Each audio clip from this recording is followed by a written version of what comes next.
All right, psychodynamic therapy. You want to learn about it? Well, we're diving deep.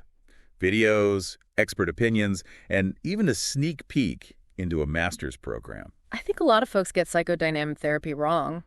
Oh, yeah. Yeah, they hear Freud and think like cigars and childhood stuff, you know? Right, like lying on the couch telling all your secrets. But really, it's not that. It's like dynamic, it's always changing. Interesting. It explores how all the unconscious stuff in our minds really affects everything. How we think, how we feel, even how we act. So it's like this whole hidden part of us that's like running the show. Yeah. And this psychodynamic therapy helps us sort of figure out what's going on in that hidden world. That's the whole idea, and Freud might have gotten the ball rolling, but it's come a long way since then. Think of it like a huge tree. Freud planted the seed, but now there are all these branches, you know? People like Carl Jung, Alfred Adler added their own ideas. It's not just like one rigid thing. Exactly. Now, one thing that really stood out in Lena's video was how even Freud himself was like, hey, don't oversimplify how much childhood impacts us. Right. So it's not all about just blaming mom and dad for everything. Definitely not. It recognizes that early stuff. It lays the foundation, like how we approach relationships, how we see the world. But it doesn't mean we're stuck there. We can evolve and change throughout our lives. Okay, that's good. That's good to know. I was a little worried there for a second. All right, let's break down some core principles here. Like, what are those foundational ideas behind psychodynamic therapy? One of the biggest ones is this idea of transference. Transference, okay. We unconsciously repeat patterns from past relationships in our present ones. Oh, interesting. Especially with parents, you know. But even the relationship you build with your therapist can show you these patterns. So let's say, just as an example, I always seem to get frustrated with bosses who micromanage. Yeah. Could that be because maybe I had a controlling parent growing up? That's a great example. It's like I'm replaying that old dynamic without even realizing it. Exactly. Yeah. And therapy, it gives you a chance to understand that pattern, recognize it, which can then lead to actual change. Real change, okay. Another super important principle is the influence of the unconscious. We have thoughts, feelings, motivations that we're just not aware of, but they drive our behavior. Now, this might have sounded crazy back in Freud's day, but, it's actually supported by a lot of fields now, like neuroscience and cognitive science. Yeah, wow. Pretty wild. It is pretty wild to think about all that stuff happening under the surface and we don't even realize it. Right. Is that why, this type of therapy is sometimes called talk therapy? That's part of it. Because by talking, and exploring your experiences, those unconscious patterns can start to emerge. And another big piece of psychodynamic therapy is that it takes a person-oriented approach. Okay. It's about understanding the whole you, strengths, weaknesses, and even how a problem might actually be serving a purpose in your life. So it's not just about getting rid of the symptoms, but figuring out the deeper why behind them. That's exactly it. Yeah. Psychodynamic therapy, it really embraces the complexity of what it means to be human, It acknowledges that healing, it isn't a straight line. There's going to be ups and downs, breakthroughs, setbacks. It's recognizing that mental health, it's really a spectrum, and we all kind of fluctuate on that spectrum throughout life. It's not like there's this perfect ideal of mental health that we all have to strive for. It's okay to not be okay sometimes, I guess. Okay. So we've got the foundation. I'm curious, though, how does this actually work in practice? What are some techniques involved? One key feature is a real strong focus on emotions. It's Right. not just about thinking through your problems. It's Yeah. about diving deep into feelings you might try to avoid. Anger, sadness, even aggression. I bet that takes a lot of courage to face those kinds of feelings. Is that where the therapist comes in? Yeah, the therapist helps you through that, provides a safe space to explore. Okay. Another technique is exploring defenses. Defenses. Yeah, like how we protect ourselves from difficult emotions, memories. Oh, I see. Yeah. For example, someone might intellectualize their feelings, become super rational. Well, to avoid being vulnerable. Exactly. It's like building walls, to protect yourself, but those walls can also keep us from truly understanding ourselves. Right. So psychodynamic therapy helps you kind of break down those walls and figure out why you built them in the first place. That's it. Then there's identifying patterns. Therapy can help connect the dots between your past and present behavior. Okay, connect the dots. Do you keep choosing partners who are emotionally unavailable? That could be a pattern linked to an early relationship. Oh, that's That's interesting. Yeah. Yeah, it's like you suddenly see this theme running through your life and you never even noticed it before. Exactly. You've talked a lot about how much of what we do is unconscious, Yeah. But what about dreams? Do they play a role in all this? They seem so symbolic and mysterious. Dreams, absolutely. Dreams, fantasies, even slips of the tongue, all seen as windows into the unconscious. Oh, wow. They use a symbolic language, Okay. express hidden desires, fears, unresolved conflicts. So if I keep having this recurring dream about being chased by a giant talking banana, should I be worried? Well, maybe not worried, but it's definitely worth exploring. Okay, good. So then we've talked about individual therapy, but there's also group therapy, right? What's that all about? Group therapy, oh, it's a whole other dimension. Yeah, tell me more. One psychoanalytic therapist, John Slane, he called group therapy like a laboratory. A laboratory. Interesting. It lets you actually observe how your early family dynamics play out in your current relationships. But in a safe space. In a safe and structured space, yes. Fascinating. Yeah. So you're getting this real-time feedback on your patterns. Seeing how you interact with others in the group could reveal stuff you wouldn't see on your own. Exactly. The group becomes like a mirror. Yeah. Reflecting how you deal with conflict, build trust, navigate those relationships. It's powerful stuff. Wow. This really emphasizes how complex the human mind is, And it seems like psychodynamic therapy really gets that not everyone is coming from the same place mentally or emotionally. That's a great point. Not everyone functions at the same level of psychological health, so it's not like one size fits all, right? Oh, right. Nancy McWilliams, she's a big name in the field, outlined different categories of personality functioning. Okay, tell me about these categories. What makes them so important? It helps therapists understand where someone's at, the depth of their resources so they can tailor the treatment to their needs. Nancy McWilliams, she uses this great analogy. Okay. He says, treating someone at a deeper level of distress with an approach meant for someone less affected, it's like treating a fever. Okay. You might miss the underlying illness entirely. So it's crucial to recognize those different levels and adjust accordingly, rather than using the same techniques for everyone. This is making me appreciate the nuance of psychodynamic therapy. It is nuanced, absolutely. And it's important to remember, these levels, they're not static. Right. People can move along the spectrum throughout their lives, depending on what's going on, life events, stress, the support they have. Okay, so it's about recognizing that mental health, it's fluid. We might need different levels of support at different times in our lives. Yeah. Speaking of different levels of functioning, we have this one source that focuses specifically on borderline personality disorder. Yeah. I'd love to dig into that a little bit. Let's do it. It's a term that I think a lot of people have heard, but maybe don't fully understand. What are the key features of borderline personality disorder? Well, it's marked by intense emotions, a fragile sense of self, and instability in relationships. And often they struggle with impulsive and self-destructive behaviors. But the good news is, research has shown that there are a number of effective therapies for borderline personality disorder. So it's not a hopeless situation. No, definitely not. And it's interesting that these therapies, even though they're different, they share some core principles. Okay, so again, it's not about finding the one right therapy, but understanding those core principles that make treatment effective. What are some of those shared elements? Well, therapeutic relationship is huge. Right. Essential for folks with borderline personality disorder because they often have a history of unstable or even traumatic relationships. The therapist needs to be very attuned, validating, and be able to set good boundaries, but remain compassionate. That sounds tricky to balance all of that. It is a delicate balance, yes. Another common element is addressing those self-destructive behaviors we talked about. Like DBT focuses a lot on teaching skills to manage those intense emotions, reduce impulsive actions. So it's not just talking about feelings, it's giving people actual tools to cope in those moments. Is that where mindfulness comes in? Yes. Mindfulness is huge in a lot of these therapies. It's all about learning to observe your thoughts, feelings, and sensations, but without judgment, which can really help with that impulsivity. So instead of getting swept away by those intense emotions, you learn to notice them without immediately reacting. Exactly. It's like building a mental muscle for self-control. I like that. A mental muscle. Another thing you mentioned was a sense of self, right? Right. Another common thread is helping folks develop a more stable, integrated sense of self. Like MBT focuses on improving the ability to understand your own emotions and the emotions of others. If your sense of self is kind of fragmented or unstable, it's got to be harder to navigate the world, build healthy relationships. So these therapies help people develop a stronger sense of who they are, what they feel, and how to understand others. Precisely.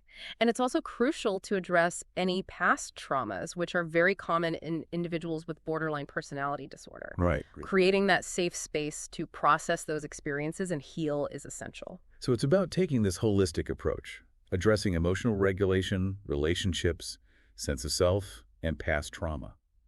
It sounds like a lot of work. It is, but it can be really hopeful too. Yeah, that's encouraging. And even though we've been focusing on this one specific disorder, it's important to remember that these therapies are all rooted in those core psychodynamic principles we explored earlier. Absolutely. Now, I know we touched on those criticisms of psychodynamic therapy earlier, but I want to say again, even with its limitations, it's really contributed a lot to how we understand the human mind. It's about recognizing those limitations, but also appreciating the valuable insights it gives us. Exactly. I think one of the biggest things it's given us is this emphasis on the unconscious. Even if you don't agree with all of Freud's theories, the idea that we're driven by forces we're not even aware of, well, it's been huge for psychology. It still shapes how we understand human behavior. It's like acknowledging that we're more than just our conscious thoughts. There's this whole hidden world inside us that's influencing everything we do. And exploring that hidden world is what makes studying the human mind so endlessly fascinating. It really is. Well, we've covered a lot today, from those basic foundations of psychodynamic therapy to how it can help us understand something as complex as borderline personality disorder. My brain is buzzing with new insights. But before we move on, what are some key takeaways you want to leave our listeners with regarding psychodynamic therapy? I think the most important thing to remember is that it offers a unique and powerful way to understand ourselves and our struggles. It's about going beyond those surface-level symptoms and really looking at those deeper currents that shape our lives, especially those unconscious patterns we've been talking about. It's like a journey of self-discovery, peeling back the layers to uncover who we really are and why we do the things we do. What about those listening who might be feeling a little overwhelmed by all this talk of the unconscious and all these complex theories? Do you have to become a therapist to actually benefit from these ideas? Not at all. Simply becoming more aware of your own patterns, your defenses, how your past experiences might be influencing you, that can be incredibly empowering. It's like shining a light on those blind spots that might be holding you back. So even without formal therapy, there are ways to apply these principles to understand ourselves better. Absolutely. There are so many books, articles, podcasts, even this deep dive, all sorts of things that can help you explore these complexities. It's about cultivating that curiosity, that willingness to learn more about ourselves. And on that note, I think we've reached a good stopping point for part 1 of our psychodynamic deep dive. We have, but we've only just scratched the surface. In part 2, we're going to dig even deeper, exploring how psychodynamic therapy can help us understand different personality types and so much more. So stay tuned, listeners. We've got a lot more to uncover in our exploration of the fascinating world of psychodynamic therapy. All right, welcome back to our deep dive into the world of psychodynamic therapy. In part 1, we explored those basic principles, some of the key techniques. Now I'm really interested to learn more about the training involved, We have this source that takes us inside a master's program in psychoanalytic psychotherapy. It's a great example of how deep this training goes. The program at Trinity College Dublin, it blends theory with hands-on experience, drawing from a bunch of different schools of thought within psychoanalysis. So it's not just like read Freud and you're good to go. Not even close. This program really focuses on something called object relations theory. Okay. It looks at how our early relationships, especially with caregivers, really shape our inner world, our capacity for connection. I'm sensing a theme here. Those early relationships, they're a big deal, huh? But how do they actually teach that in a master's program? Well, it involves studying the big names, of course. Freud, Klein, Bion, Winnicott. But also, they do personal therapy and this really unique practice called infant observation. Infant observation? Yeah. Sounds intense. What's that all about? Students literally observe a baby, like from birth, ideally, once a week for 2 years. 2 years. Wow. They document the baby's development, really pay attention to their interactions with caregivers, how their emotional world unfolds. I can see how that would be so insightful. Yeah. Witnessing those early interactions firsthand, it's like a crash course in development and attachment. Exactly. It helps those future therapists understand the foundation of emotional health. the impact of those early bonds. So like a real-life case study in attachment theory. So what else is part of this master's program? Group therapy is a key component. So the future therapists actually experience group dynamics themselves. That's right. Wow, I bet that's invaluable, seeing those psychodynamic processes play out in a safe environment. Absolutely. It lets them see transference, defenses, group dynamics firsthand. Learn how to handle those complexities as a therapist. This training is serious business. Yeah. It's not just book smarts, it's deep self-awareness, understanding relationships, honing those clinical skills through experience. You got it. Becoming a skilled psychodynamic therapist, it takes commitment to personal growth as much as intellectual learning. It's a journey of self-discovery alongside studying the human mind. That's powerful. So let's shift gears for a minute, bring this back to our listener. If someone's thinking about trying psychodynamic therapy, what are some essential things they should keep in mind? Number one, finding a therapist you really click with. You got to feel comfortable, safe opening up, Right. Especially since psychodynamic therapy is so personal, so deep. It requires a willingness to go there, to face those tough emotions, explore past experiences. Not a quick fix. Definitely not. It's about those layers we talked about, peeling them back to get to the core of what's going on. What's driving those thoughts, feelings, behaviors? That's it. And you got to be patient. Psychodynamic therapy takes time. There will be ups and downs. Remember, it's a journey, not a race. It's not a race. Good point. And another key thing, therapy is a two-way street. You're not just receiving treatment, you're an active participant.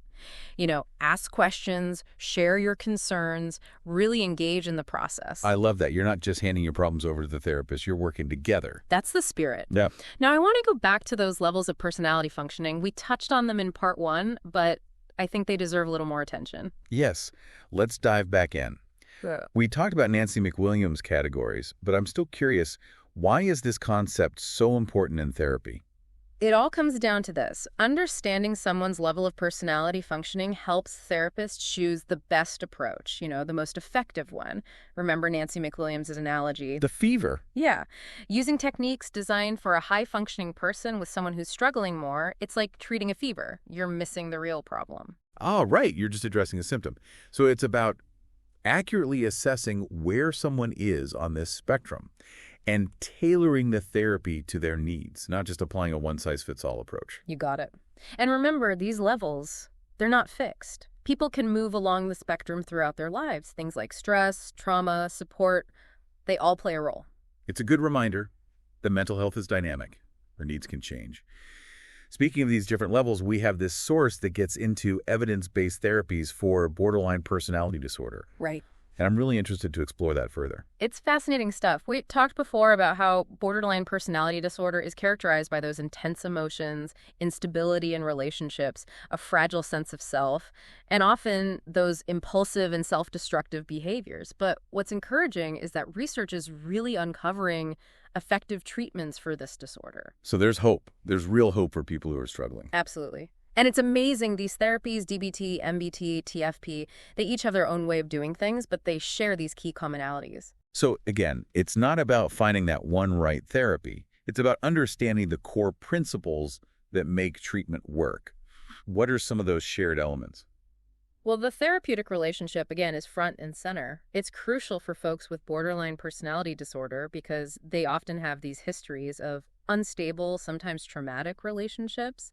The therapist has to be that secure base, offering validation, empathy, but also clear boundaries. It sounds like walking a tightrope. Support with firm limits. It can be, but that's where the therapist's skill and training come in. Another common thread is addressing those self-destructive behaviors we talked about. DBT, for example, it really focuses on teaching skills to manage those emotions, reduce impulsivity. So it's giving people those practical tools, right, to cope in those moments, not just talking about feelings in the abstract. Yeah. And does mindfulness come in here? I keep hearing that in relation to mental health. Mindfulness is huge. It's a core component of a lot of these therapies. It's all about learning to observe your thoughts, feelings, those bodily sensations, but without judging them. That can be a game changer for reducing impulsive behavior, promoting emotional regulation.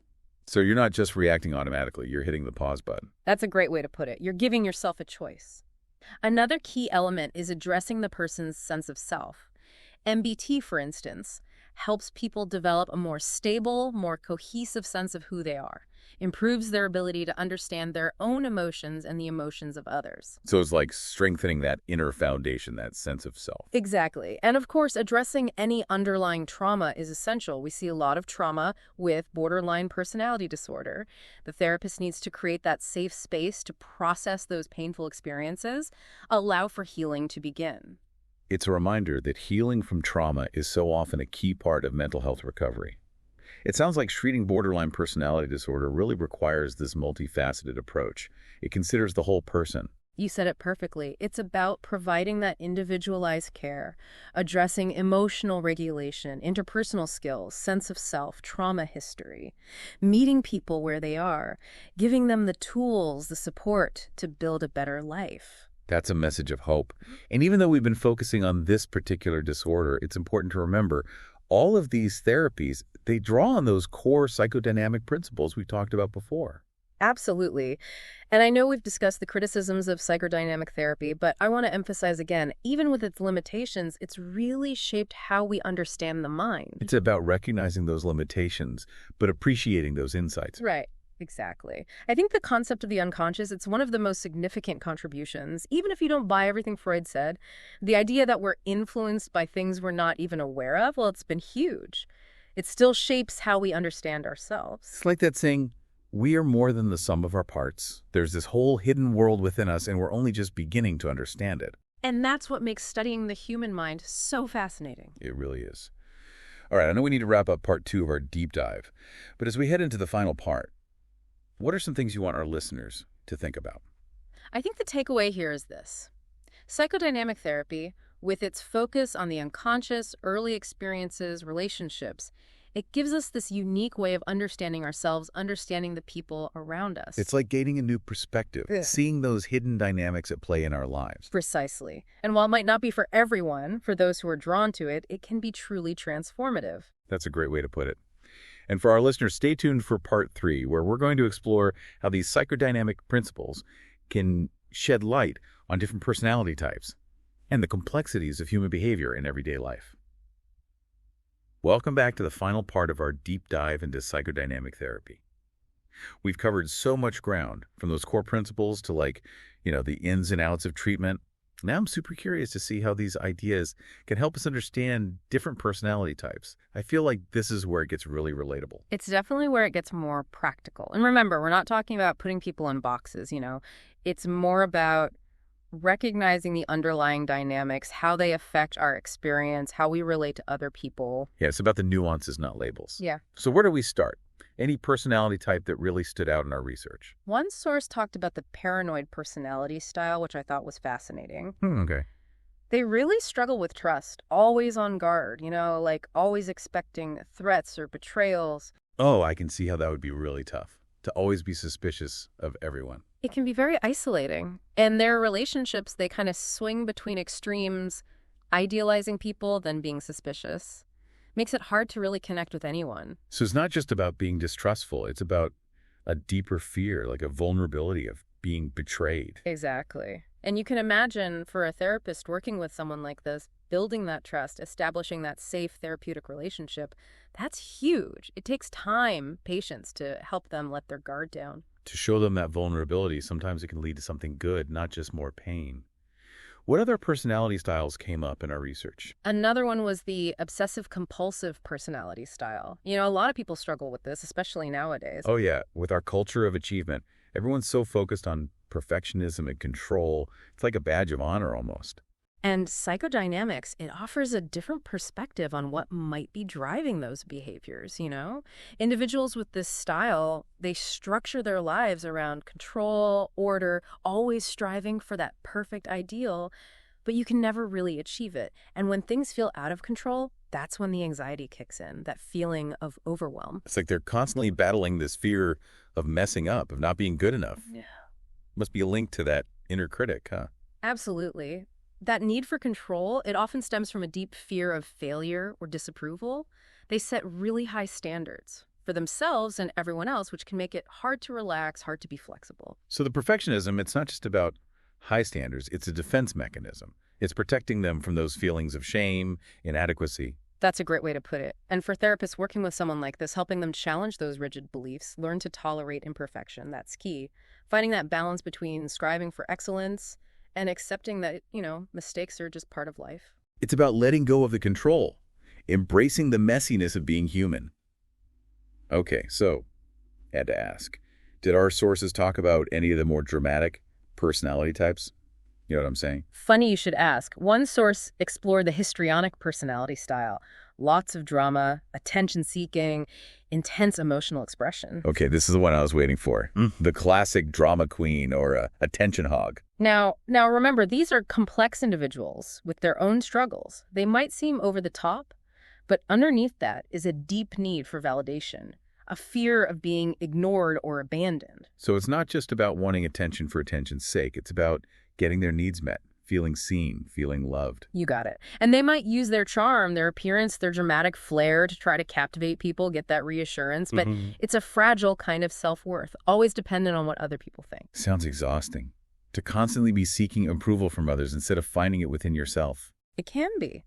And for therapists, helping them develop a stronger sense of self-worth, one that's not based on external validation. That's so important. Helping them connect with their authentic self, recognizing their own value beyond how other people see them. It's about empowering them to shine from the inside out, not just chase the spotlight. This has been so eye-opening. Really shows how psychodynamic theory can give us a deeper understanding of those personality patterns we all see in ourselves and others. It's about going beyond those surface judgments, seeing how it all works together, the emotions, the experiences, those unconscious drives that shape who we are. And it's about compassion. Right. For ourselves and the people around us. Couldn't have said it better myself, and I think that's a perfect way to wrap up our deep dive. It really is. We've explored the foundation of psychodynamic therapy, its uses, its criticisms, how it helps us understand the human experience. It's been quite a journey. It has. And to all our listeners out there, keep exploring. Whether you dive deeper into psychodynamic theory or just become more aware of your own inner world, that journey of self-understanding, it's a lifelong adventure. And it's an adventure worth taking. Thanks for joining us on this deep dive into the fascinating world of psychodynamic therapy.